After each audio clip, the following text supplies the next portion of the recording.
এই তো মধু ভাই ভিডিও করতেছে, মধু ভাই ভিডিও করতেছে, মধু ভাই ভাইরাল। হ্যাঁ ঠিক আছে ঠিক আছে, হ্যাঁ ঠিক আছে, ব্যবসা লাইককে ভিডিও করো, ব্যবসা লাইককে ভিডিও করো। এ রনি ভাই পেজের নাম কি?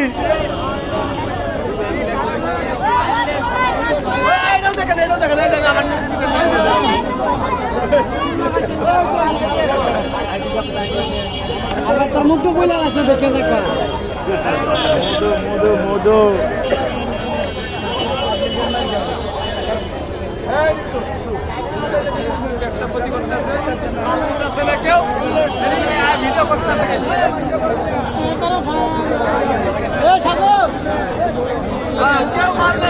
রনি ভাইয়ের অভিযোগ, রনি ভাই ব্যবসা ক্ষতি হইতেছে মিডিয়া কর্মীদের দ্বারা।